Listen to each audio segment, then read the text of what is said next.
The heat shimmer warped the horizon into a watery mirage, a cruel joke in the bone-dry basin where Wyatt Wales had buried his past. For 5 years the only sound was the wind scouring the rock, the only company, the ghosts he'd earned. He sat on his porch, oiling the action of a Winchester, the metallic clicks a lonely rhythm against the silence. Then, a new sound, a frantic scrabbling, a desperate gasp. A boy, no older than 17, collapsed at the edge of his property line, clawing at the dust. A dark, ugly stain spread across his torn shirt, the coppery smell of blood cutting through the scent of dry sage. The boy's eyes, wide with terror, found Wyatt. "Please," he rasped, his voice cracking. "He's coming for me." Wyatt didn't move. His gaze wasn't on the wound, but on the crudely carved scorpion branded onto the boy's wrist. He knew that mark. He knew the man who gave it. Before he could answer, a low rumble vibrated through the floorboards of the porch. On the distant ridge, a pillar of dust rose against the stark blue sky. Riders, moving fast. The boy tried to push himself up, falling back with a choked cry. "It's Kane," he whispered, the name a curse. Rooster Kane. Wyatt's knuckles turned white on the rifle stock. He could leave the boy to the desert and the man hunting him. Or he could invite the devil he'd spent 5 years running from right to his door. The thunder of hooves grew louder. The thunder of hooves was a physical blow, a judgment riding on the wind. Each beat was a hammer against the 5 years of quiet Wyatt had built around himself, stone by painful stone. He looked from the scorpion brand on the boy's wrist to the cloud of alkali dust on the ridge. The brand wasn't just a mark, it was a bill, and Rooster Kane always came to collect. His first instinct, cold and sharp as a knife, was to turn away, to step back inside his cabin, slide the heavy iron bar across the door, and let the desert handle its own bloody affairs. It was the choice he'd made every day for half a decade, the choice that kept him alive. But his eyes snagged on the boy's face, pale and smeared with dirt, his youth a fragile thing against the coming violence. In the boy's terror, Wyatt saw a ghost, another face, another time, another scorpion brand he had failed to act against. The memory was a gut punch, souring the air in his lungs. He could still smell the gunpowder and the rain from that night in El Paso. He had chosen safety then, too, and it had cost him everything. The Winchester felt suddenly alive in his hands, no longer a tool for hunting rabbits, but an extension of a life he thought he'd buried. The riders were no longer a distant threat. They were a reckoning he had only postponed. With a curse that was more a prayer, Wyatt moved. He vaulted over the porch railing, landing with a soft thud in the dust. He didn't offer a hand. He grabbed the boy by the collar of his ruined shirt and hauled him to his feet. The boy cried out, his legs buckling. "Move," Wyatt growled, the word rusty from disuse. He half-dragged, half-carried the stumbling teenager toward the cabin, the sound of the approaching horses now a deafening roar. They spilled through the doorway just as the first riders crested the nearby rise. Wyatt kicked the door shut, plunging the room into dim, striped light. Without a word, he slammed the thick iron bar into its brackets. The heavy thump echoed in the sudden silence, a sound of finality. It wasn't just a door he had locked. It was the seal on his old life. The sanctuary had become a fortress. The boy collapsed against the wall, his breathing a ragged, painful rhythm.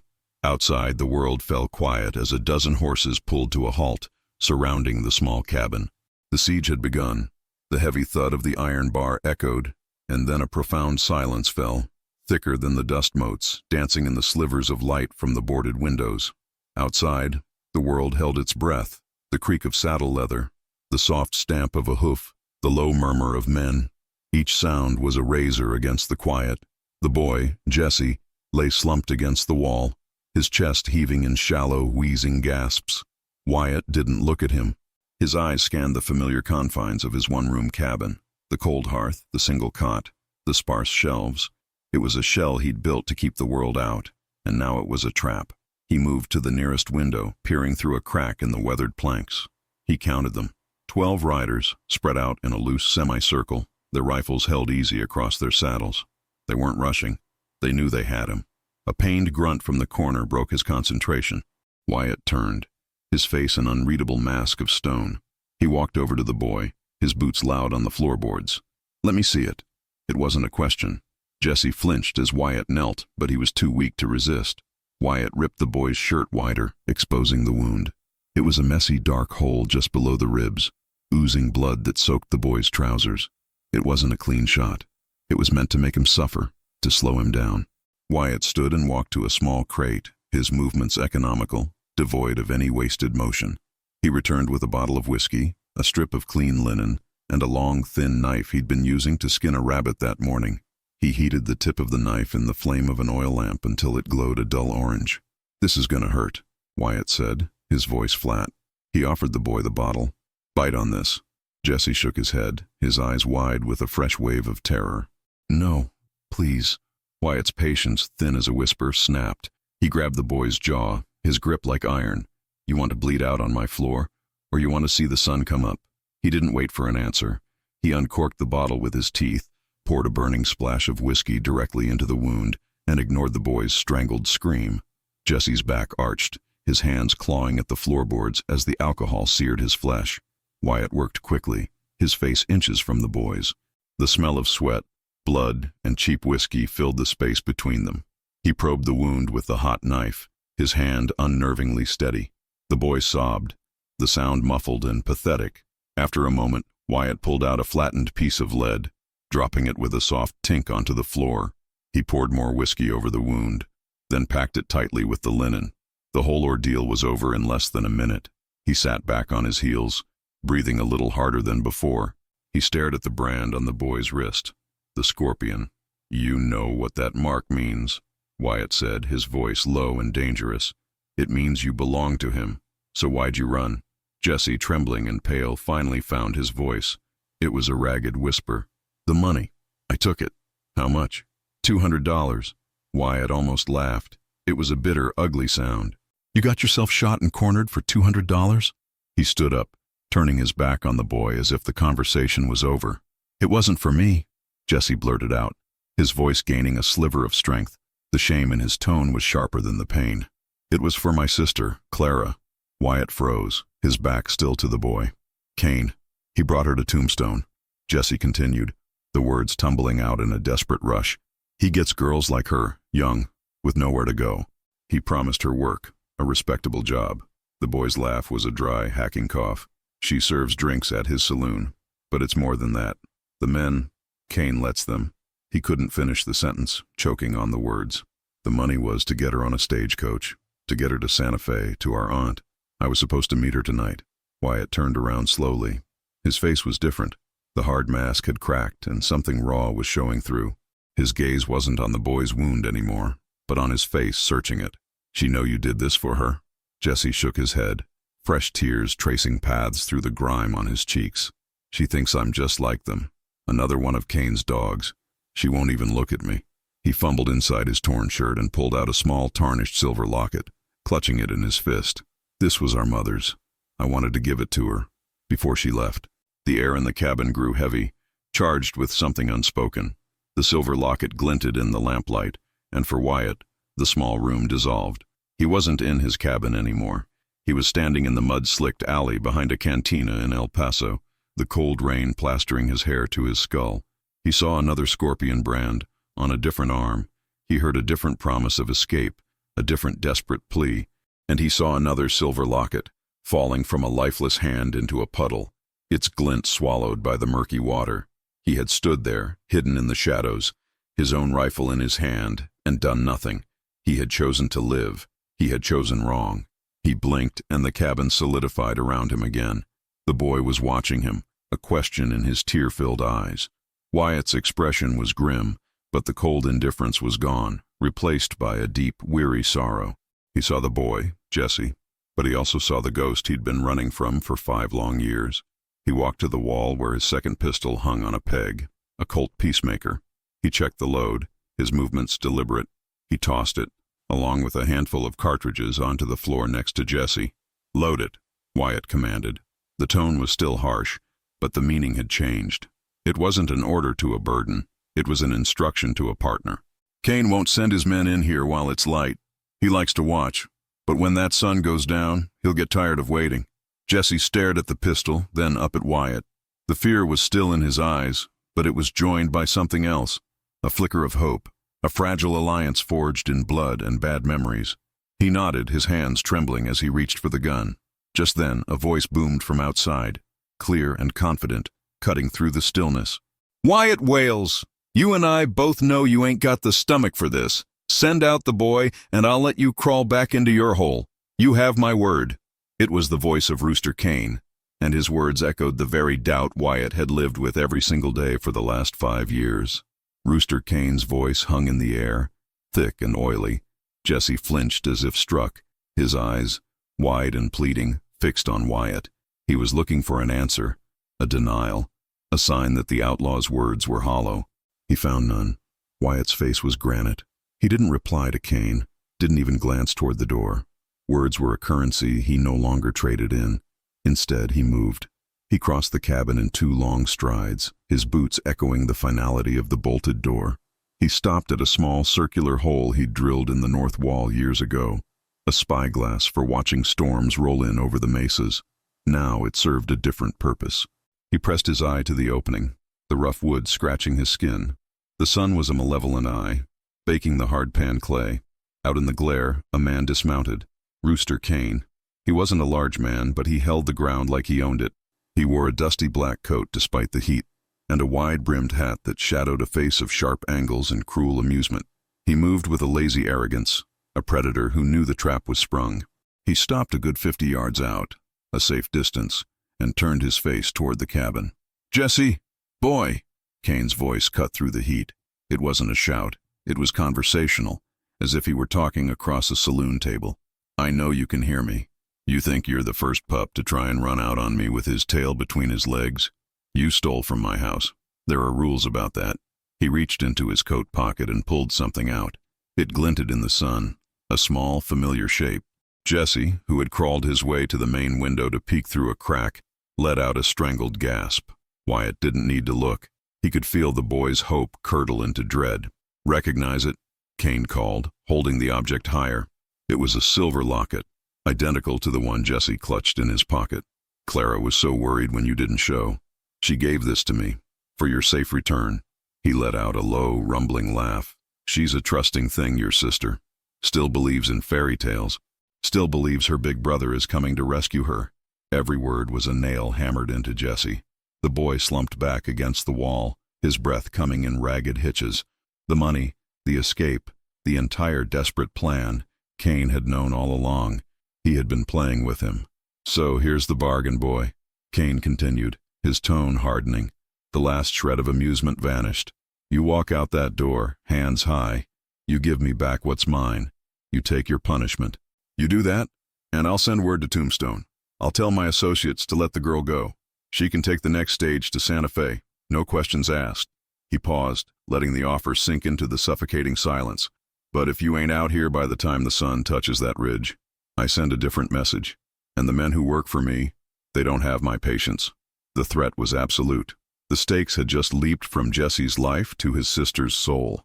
Wyatt felt the change in the room. The air grew thinner, heavier. He glanced over his shoulder. The boy was broken, staring at the floor, the pistol Wyatt had given him lying forgotten by his side. Despair was a poison, and Jesse was drinking it down. Wyatt turned back to his peephole. He saw Kane, standing like a black-clad statue of judgment. He saw the 12 riders deployed with military precision, cutting off every angle of escape. They held the high ground, the only path down the arroyo, even the small well where Wyatt drew his water. They weren't just surrounding a cabin, they were occupying his world. There was no help coming. The law in Tombstone was a joke, and the next town was a 2-day ride. They were an island, and the water was rising.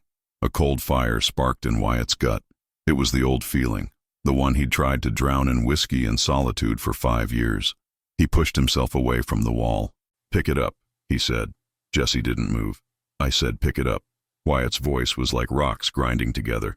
He kicked the pistol, making it spin across the floorboards until it stopped by Jesse's hand. "He's trying to gut you without firing a shot. You gonna let him?" Slowly, Jesse's trembling fingers closed around the Colt's grip. He looked up, his eyes hollow. "He'll hurt her. He'll hurt her anyway," Wyatt stated, the words brutal in their honesty. Men like him don't keep promises. They only understand this. He raised his Winchester, resting the barrel in the narrow slit of the window. He wasn't aiming at Kane. He was looking past him, at the horse Kane had been riding. A leather canteen hung from the saddle horn. Wyatt took a steadying breath, letting half of it out. The world narrowed to the front sight, the canteen, and the 60 yards of shimmering heat between them. For a moment it felt good. It felt right. He squeezed the trigger. The rifle's crack was deafening inside the small cabin. Outside, the effect was instantaneous. The canteen exploded, spraying water in a silver arc. The horse shrieked and reared, pulling violently at its reins. Several of Kane's men instinctively raised their rifles, startled by the sudden, precise violence. It was a statement, a message sent in lead and gunpowder. I am not afraid, I am not helpless, and I can reach you whenever I want. In the cabin, Jesse stared, a flicker of awe cutting through his despair. For a single, fleeting second, there was hope, a gunslinger's hope. Kane didn't flinch. He didn't even look at his panicked horse. He slowly turned his head back toward the cabin, and a thin, venomous smile spread across his lips. The shot hadn't intimidated him. It had amused him. "Impressive, Wales," he called out, his voice laced with a newfound condescension. "Very impressive. You still got the eye. But you always did miss the big picture." He raised a hand, not to his men, but to the high ridge behind him. "You think this is about $200? About a runaway stable boy?" he shouted, his voice ringing with triumph. "You think I rode all this way and brought all these men for that?" On the ridge, 2 riders spurred their horses forward. They were leading a 3rd horse between them, a small mare. Slumped in the saddle, her hands bound to the horn, was a young woman in a faded gingham dress. Her dark hair was matted with dust, her face pale with terror. It was Clara. She was here, not safe in Tombstone, not waiting for word. She was here, on the high ground, under the guns of a dozen men, with a clear line of sight to the cabin where her brother was trapped. The flicker of hope in the cabin died, snuffed out like a candle in a hurricane. Wyatt lowered the Winchester, the warm barrel suddenly feeling cold against his hand. He had just declared war, believing he was defending a fortress. Kane had responded by revealing it was a tomb, and he was holding the shovel. The situation was no longer a siege. It was a hostage crisis, and the sun was beginning its slow, inexorable slide toward the ridge. The sun bled out across the ridge, its last rays painting the underside of the clouds a bruised purple. On the high ground, Rooster Kane gave a slow, deliberate nod. One of the riders beside Clara dismounted, pulling a long, gleaming knife from his belt. He walked toward the girl, his movements unhurried. That was the signal. The man on her right. Wyatt's voice was a low growl, barely audible over the pounding in Jesse's ears. "Don't kill him. Hit his horse." Jesse, propped against the wall, nodded numbly. His hand, slick with sweat, tightened around the heavy Colt. Wyatt didn't wait for a reply. He moved with a speed that defied his years of stillness. He kicked the heavy pine table, sending it crashing onto its side. Behind it, a row of 3 oil lamps shattered on the floorboards. In the same fluid motion, he raised the Winchester and fired, not at the men outside, but at the pool of spreading oil at his feet. The room erupted, a whoosh of sound and heat as a wall of yellow-orange flame roared to life, devouring the dry wood of the cabin floor. Thick, black smoke poured from the open doorway and shattered windows, a choking shroud that rolled across the hardpan. "Now!" Wyatt yelled. Jesse fired, the Colt bucking in his hand. The sound was swallowed by the roar of the fire. Outside, through the swirling smoke, a horse shrieked and reared, throwing its rider. The man with the knife stumbled, distracted for a priceless second. Wyatt was already moving, a phantom bursting from the smoke. He wasn't the contemplative hermit of the last 5 years. He was something older, honed in the alleys of El Paso. He fired twice, the rifle spitting flame into the gloom. 2 of Kane's men, silhouetted against the dusk, crumpled from their saddles. Panic ripped through the outlaws. They had expected a surrender, not an inferno. Their horses shied from the heat and the blinding smoke, their battle line disintegrating into chaos. Gunshots flashed randomly in the twilight, bullets thudding into the cabin walls or whining into the empty desert. Wyatt used the well as cover, its stone ring a solid anchor in the swirling madness. He worked the lever action of the Winchester with grim precision. Another rider, trying to circle around the smoke, pitched forward, his cry cut short. Jesse, firing from the doorway, managed to drive back 2 more who tried to rush the cabin directly. The boys' shots were wild, but they were loud and they kept heads down. The disciplined siege had become a frantic, close-quarters brawl. The air was thick with the smell of gunpowder, burning pine, and terror. Wyatt moved from the well to a stack of old firewood, then to the rickety frame of his lean-to. He was a ghost in their midst, always firing from a new angle, making his single rifle sound like three. He wasn't fighting like a man defending his home. He was fighting like a wolf culling a herd. Through the haze, he saw Kane. The outlaw leader had been thrown from his own spooked horse and was now taking cover behind the water trough, his pistol barking furiously into the smoke. The lazy arrogance was gone, replaced by a snarl of rage and disbelief. His men were broken, fleeing or dead. The trap had failed. Wyatt broke from cover, sprinting across the open ground. Kane saw him coming. He raised his pistol, firing twice. The first shot tore a splinter from the porch post near Wyatt's head. The second went wide. Wyatt didn't slow. He didn't even fire back. He closed the distance in 5 long strides and crashed into Kane like a runaway train. The two men went down in the dust, a tangle of limbs and curses. Kane was wiry and strong, his fingers clawing for Wyatt's eyes. Wyatt slammed the heavy stock of his rifle into Kane's side, earning a grunt of pain. Kane rolled, bringing his pistol up to press it against Wyatt's stomach. Before he could fire, a gunshot cracked from the cabin door. Kane's gun hand jerked, the pistol flying from his grasp as Jesse's bullet tore through his wrist. He howled, clutching the mangled hand. Wyatt was on him in an instant, the muzzle of the Winchester pressed hard under Kane's chin. The remaining few outlaws, seeing their leader defeated, spurred their horses into the darkness and vanished. Silence fell, broken only by the crackle of the burning cabin and Kane's ragged, pain-filled breaths. On the ridge, the two remaining riders hesitated, then began pulling Clara back, away from the scene. They had lost. Wyatt stared down at the man who had dragged him back into the life he'd fled. Kane's face was a mask of bloody dust and fury. He stared back, and a slow, gurgling laugh started in his chest. You still got the devil in you, Wales," he spat, blood flecking his lips. "This devil is for you," Wyatt said, his thumb resting on the hammer. Suddenly a sound cut through the night.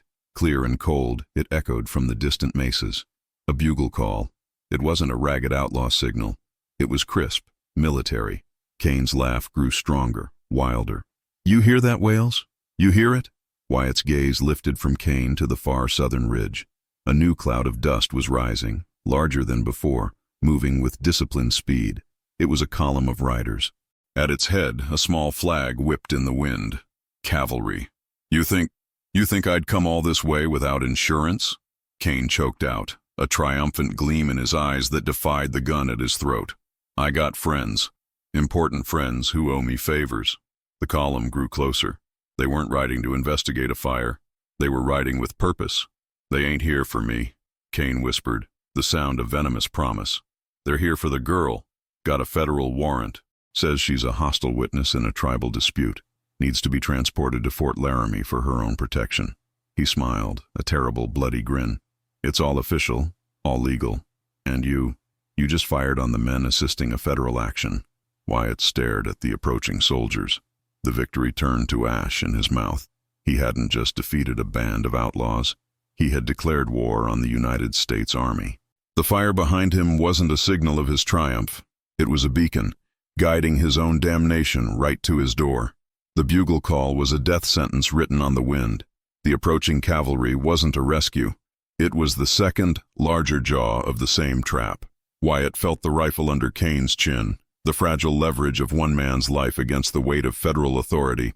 To kill him now would be a moment of satisfaction followed by a lifetime of running, if he even survived the next 10 minutes. He shoved the Winchester barrel harder into Kane's throat. "Call them off." Kane just coughed out another bloody laugh. "Too late for that, Wales. Major Garrett is a man of duty. He's got his orders." Violence was a closed door. Brute force was a losing hand. 5 years of solitude hadn't just hollowed him out. It had taught him to observe, to listen to the land, to understand the patterns of the world he'd shunned. He saw the pattern now. Kane, the cavalry, the warrant. It was a machine. And every machine had a bolt that could be loosened, a gear that could be jammed. "Jesse," Wyatt's voice cut through the crackling flames. "The girl. Where are they holding her?" Jesse, still near the doorway, pointed a shaking finger toward the ridge. "The two riders. They pulled back behind that rock formation." "Get Kane's horse." It was an order, not a request. Wyatt hauled the sputtering outlaw to his feet, twisting his good arm behind his back in a hold that threatened to pop the shoulder from its socket. The burning cabin belched a final column of thick, oily smoke, casting a moving, hellish shadow over the scene. It was their only cover. Jesse, grabbing the reins of Kane's terrified horse, brought it close. "Up!" Wyatt grunted, shoving Kane toward the saddle. He then swung up behind him, a human shield pressed against his back. "Jesse, get on the other one. Stay low and follow my exact path. Don't think, just ride."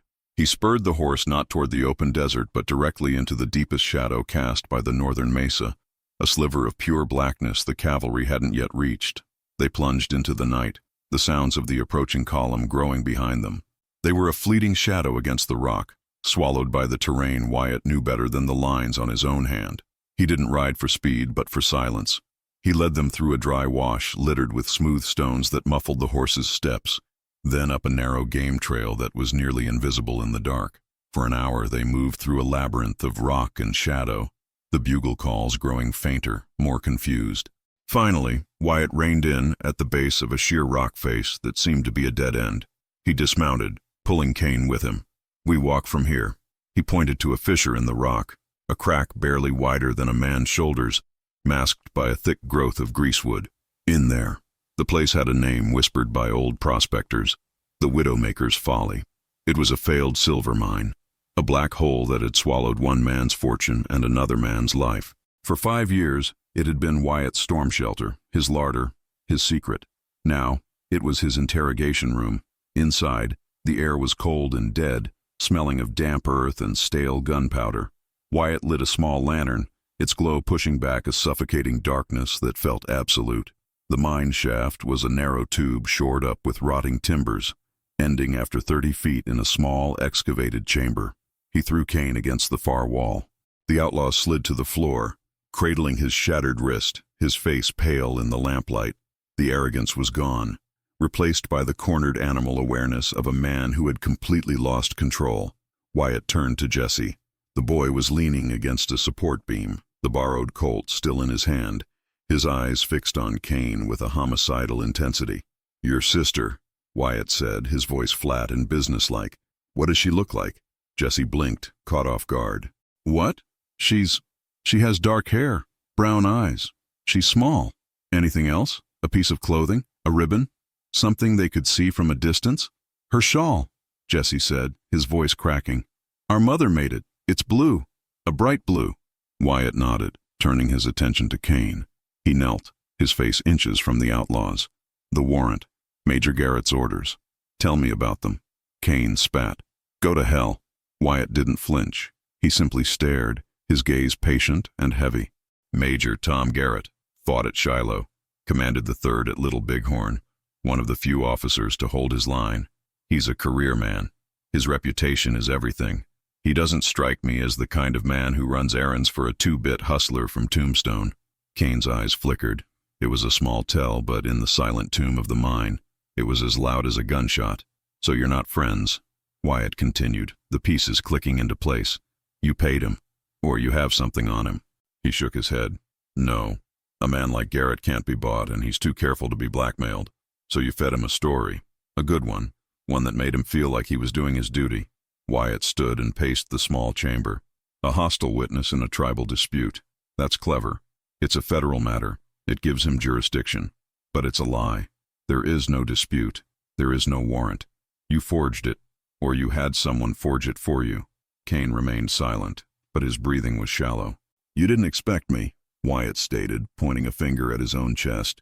"You thought you were chasing a scared boy into an empty patch of desert. You figured you'd pick him up, send your men to grab the girl, and be back in Tombstone before anyone was the wiser. Major Garrett would have delivered your witness to a holding cell in Fort Laramie, where she'd be signed over to one of your men and disappear forever. Garrett would have filed his report, proud of a job well done. No one would ever connect him to the disappearance of a saloon girl. It was a clean plan." Wyatt leaned in close again, his voice dropping to a whisper.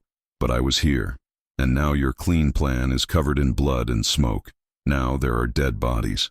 Now Major Garrett, a man who values his honor above all else, is part of a firefight and a kidnapping. He's going to start asking questions. And when he does, your story is going to fall apart. You're not his partner anymore, Kane. You're his liability. The truth of it settled over Kane's face, a mask of dawning horror. Jesse lunged forward, raising the Colt. He'll pay for what he did to Clara, right now. Wyatt's arm shot out, catching Jesse's wrist. No! Let me go. The boy snarled, struggling against Wyatt's grip. He deserves it. A dead man can't talk, Wyatt said, his voice like iron.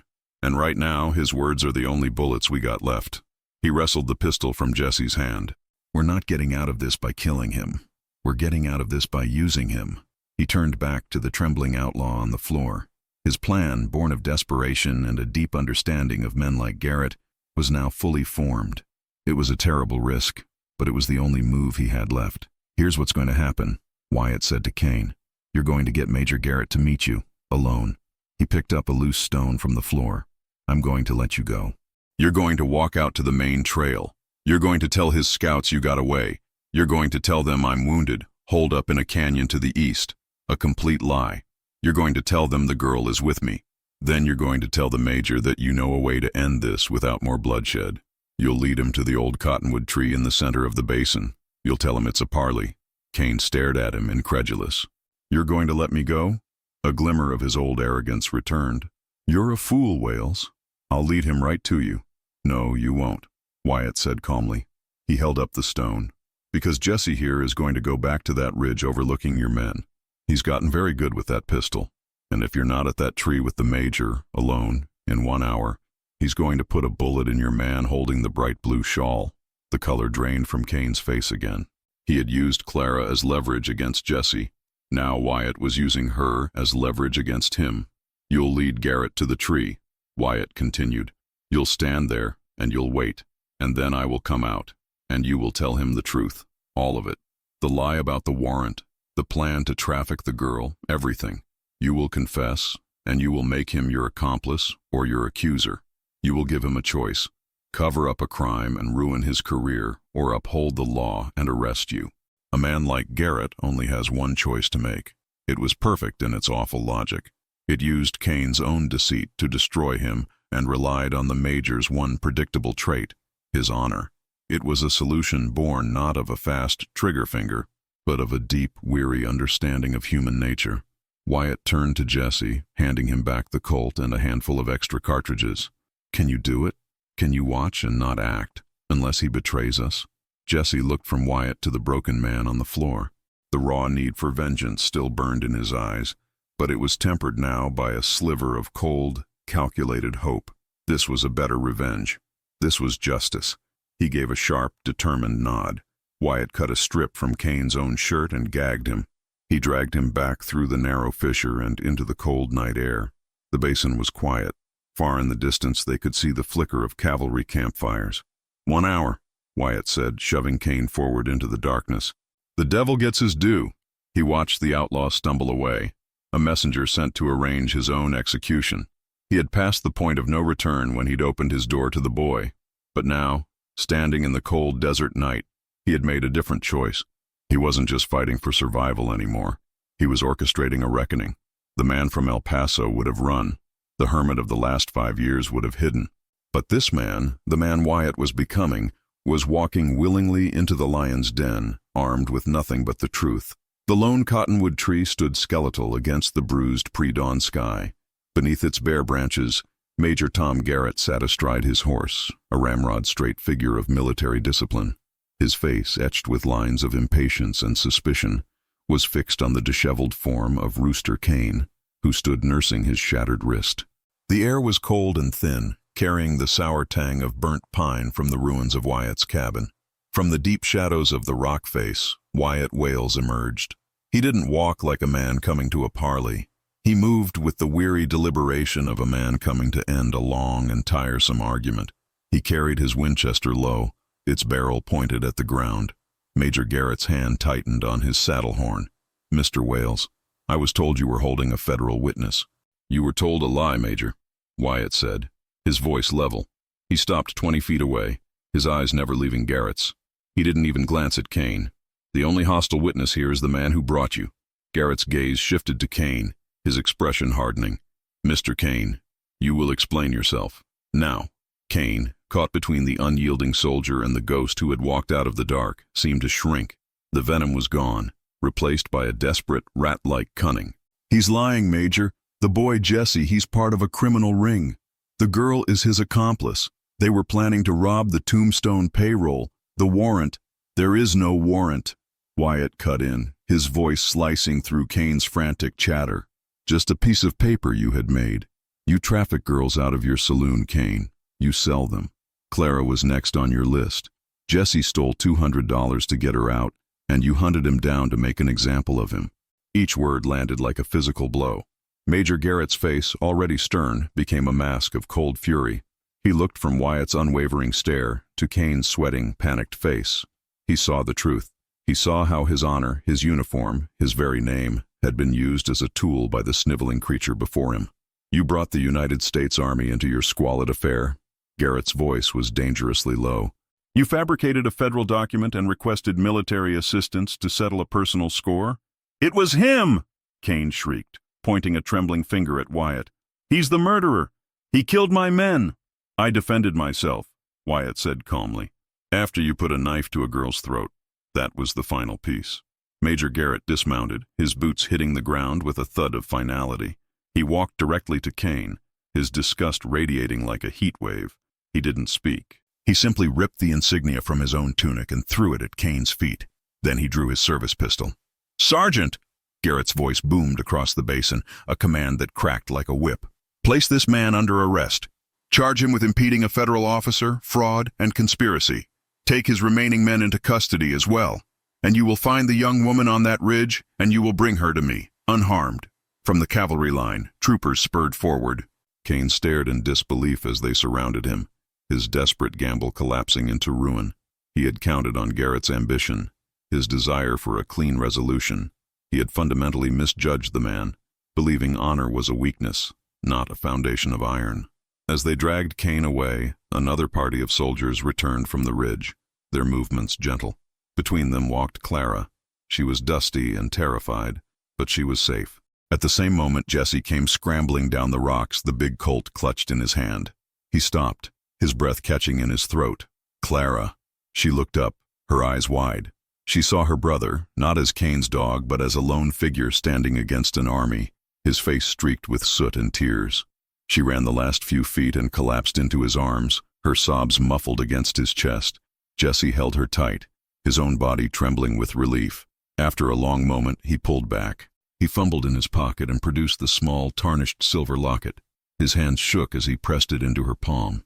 This was for you, to get you out. I was coming for you." Clara stared at the locket, then back at her brother's face. All the fear, the shame, the misunderstanding, it all washed away. She saw him. She finally saw her brother. "I know," she whispered. Wyatt stood apart, watching them. The first pale light of dawn was spilling over the mesas, chasing the last of the shadows from the basin. He looked at the two of them, a small island of family in the vast empty landscape. He saw the locket in her hand and the ghost of another locket, sinking into a muddy puddle in El Paso, finally dissolved. The weight in his chest, the one he'd carried for 5 years, the one that had kept him company in his self-imposed prison, began to lift. He hadn't run. He had stood. He had saved them. It didn't erase the past, but for the first time, it offered a counterbalance. Major Garrett walked over to him, leading his horse. The cavalry was preparing to depart, a column of ghosts fading into the morning light. "Your cabin is destroyed, Mr. Wales," Garrett said. It wasn't an apology, just a statement of fact. "It was just wood and nails," Wyatt replied, his gaze still on the siblings. "What you did was reckless." "You broke a dozen laws," Garrett continued, his tone still formal. "But you also exposed a rot that needed cutting out. The territory is better off for it." He paused, looking Wyatt square in the eye. "The United States government does not officially condone vigilantism. Unofficially," he gave a single curt nod. "Your actions have been noted." With that, he mounted his horse and rode off to join his men, leaving Wyatt alone with the 2 young people he had saved. The silence that descended was different. It wasn't the empty, oppressive silence of solitude. It was the quiet of an ending, the calm after a storm. The sun was up now, warming the cool desert air. Jesse approached him, Clara a step behind. We owe you everything. Wyatt just shook his head. He looked at the smoldering ruins of his cabin, the blackened timbers a monument to a life that was now truly over. There was nothing for him here anymore. No home to hide in. No ghosts to keep him company. There was just the open land and the road ahead. He looked at them, at their hopeful, terrified faces. They were alone, with nothing but a locket and $200 that Kane's men had probably already stolen back. They needed to get to Santa Fe. They needed a guide. They needed protection. The trail to Santa Fe is long, Wyatt said, his voice quiet but clear. Dangerous country for two people traveling alone. He turned and walked toward the two remaining horses, his and the one Jesse had ridden. He checked the cinches, his movements slow and deliberate. He didn't look back at them, but they knew he was speaking to them. I was planning on heading north anyway, he said. It was a lie, and they all knew it. He hadn't been planning on going anywhere, but it was the kind of lie that builds a bridge. He was offering them not just a ride, but a promise, a new beginning. Jesse looked at Clara, and a smile, the first genuine smile Wyatt had ever seen on the boy's face, spread across his lips. Wyatt Wales, the man who had buried himself in the desert to escape from the world, swung himself up into the saddle. He waited as Jesse helped his sister mount the other horse. For a moment, the three of them sat there, a strange, battered family silhouetted against the rising sun. Then Wyatt turned his horse north, away from the ashes of his past, and led them toward the horizon. The man who thought his life was over was just getting started. The seasons turned, scrubbing the basin clean with wind and sun. 3 years passed.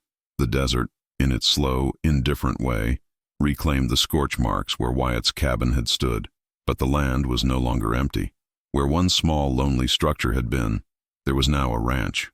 It wasn't grand, but it was solid, built of fresh-cut pine that smelled of resin in the heat. A proper house with 2 glass windows stood beside a sturdy new barn, and a stone wall, low but unbroken, now marked the property line where Jesse had collapsed in the dust. The place had a name now, whispered by freighters on the trail to Santa Fe and drifters passing through Tombstone. They called it Whale's Stand. Some said the owner was a ghost, a gunfighter who had died in the fire that night and now guarded the basin. Others said he was a man who had made a deal with the devil and won. The stories grew with each telling, becoming a myth woven into the fabric of the territory. The truth, as always, was quieter. Wyatt Wales sat on his new porch, not with a rifle, but with a piece of sandpaper, smoothing the edge of a small wooden horse he was carving. His hands, once clenched around gun grips, moved with a patient, focused calm. The knuckles were still scarred, but the tension was gone. He was older, the lines around his eyes deeper, but the haunted look had been replaced by a deep-set watchfulness. He was no longer a man hiding from the world, but a man observing it. A young man, barely 20, came out of the barn, carrying a bucket of water. He had a limp from a cattle drive accident that had left him stranded and broke until Wyatt found him. He was one of 3 hands who now lived and worked at the ranch, all of them men with nowhere else to go, drawn to the basin by the stories and kept there by the quiet dignity of the man who ran it. "Mail rider dropped this off at the crossing," the young man said, handing Wyatt a letter. Wyatt took it. The postmark was from Santa Fe. He opened it carefully, the paper worn soft from its long journey. The handwriting was neat and clear. "Wyatt, I hope this finds you well. The dry goods store is thriving. Jesse has a true head for business, though he still looks at every stranger with suspicion, a habit I suspect he learned from you. He is engaged to be married next spring, to a good woman whose family has lived here for generations. He is happy, truly happy. Sometimes at night I take out the silver locket and I remember that evening. I remember the fire and the smoke and the terror, but mostly, I remember the choice you made. You could have left Jesse to die in the dust. You could have handed him over. The world would have called that the safe choice, the smart choice. You taught us both that some things are more important than being safe. The people here still talk about Major Garrett. He was promoted to colonel last year. They say he cleaned out Tombstone, that he used the full force of his command to dismantle Rooster Kane's entire network. Kane died in a federal prison in Yuma, from a fever, they said. No one shed a tear. We hear the stories about your ranch. They say it's a sanctuary, a place where a person can get a fair start. I am glad. The world needs more places like that. Jesse sends his best. He says to tell you he finally learned how to shoot straight.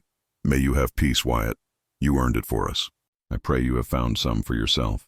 Yours, Clara. Wyatt folded the letter slowly and tucked it into his shirt pocket, placing it close to his heart. He looked out across his land.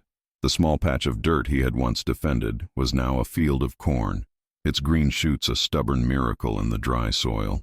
The silence he had once craved was now filled with the sound of hammers on steel from the small smithy, the lowing of cattle, and the easy talk of men who had found a home. He had not found peace by forgetting his past, but by building something new upon its foundations. He picked up the wooden horse again, about to make another pass with the sandpaper, when a new sound reached him. It was distant, but familiar, the creak of a wagon axle straining under a heavy load. He stood, his body tensing for a moment out of old habit, before a new, calmer instinct took over. On the horizon, where the pillar of dust from Kane's riders had once risen, a single dilapidated prairie schooner appeared, pulled by two exhausted-looking mules. It moved with a painful slowness, a vessel of weary hope, navigating an ocean of dust. Wyatt didn't wait. He didn't weigh the consequences. He walked off the porch and headed toward the low stone wall, his stride even and sure. The young man from the barn put down his bucket and fell into step beside him, a silent question in his eyes. As the wagon drew closer, Wyatt could see the family inside. A man, his face a roadmap of worry and sun, held the reins. Beside him, a woman clutched a small bundle wrapped in a tattered blanket. They looked beaten, not by outlaws, but by life, by drought, or bad luck, or the simple grinding cruelty of a world that had no room for them. The wagon stopped just outside the stone wall. The man stared at Wyatt, his eyes filled with a mixture of fear and a desperate, fragile hope. "Heard a story," the man said, his voice raspy from the trail. "In a town 2 weeks back. Said there was a man out here, a place where folks could catch their breath." Wyatt looked from the man's worn face to the woman's tired eyes, then to the small, still bundle she held.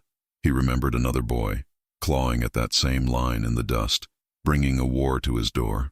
He remembered slamming that door shut, trying to lock the world out. He reached down and unlatched the simple wooden gate he'd built into the wall, swinging it wide.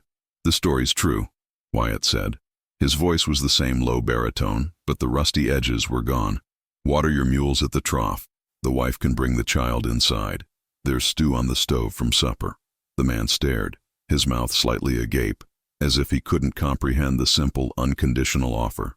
Tears welled in the woman's eyes, spilling silently down her dusty cheeks. We ain't got much to pay," the man stammered. Wyatt's gaze swept over his ranch. The solid house, the full barn, the men who worked the land not for a wage, but for a share, for a home. The cabin he had built as a tomb for his grief was gone, and in its place stood a testament. This was his payment. "The well is deep and the work is hard," Wyatt said, turning to walk back toward the house. "You can pay your way tomorrow. Tonight, you rest." He walked back to his porch and sat down, leaving the gate open. He watched as the man, moving with a reverence that was almost painful, led the weary mules to the water trough. He saw the young hand guide the woman toward the house, her steps unsteady with relief. The man who had once faced down a dozen gunslingers now watched over a family he didn't know, his only weapon a simple, profound act of grace. The ranch, once his prison of solitude, had become his purpose. The ghosts of El Paso no longer haunted his nights. They were quiet now, their judgment replaced by the quiet hum of life he had nurtured from the ashes. The man who had thought his life was over had discovered it was something you could rebuild, stronger than before, and that the only way to truly guard your own humanity was to offer it freely to others. As the sun set, casting long shadows across the basin, the light from his new windows pushed back the darkness, a beacon in the vast and unforgiving wilderness. It was a light he had lit, and one he would keep burning. In the final account, the story of Wyatt Wales proves that a man's true measure isn't the speed of his draw, but the strength of his will to build something better from the ashes. It reminds us that the hardest choices are rarely between good and evil, but between the safety of the wall we build around ourselves and the humanity that waits just outside the gate. It's tales like these, etched into the heart of the frontier, that we aim to keep alive for you here at Wild Old West Memories. If you believe a person can earn their own redemption, then hitch your wagon to our channel and subscribe for more stories of the untamed West. Let us know in the comments what you think of Wyatt's transformation, and be sure to click on the next adventure waiting for you on your screen.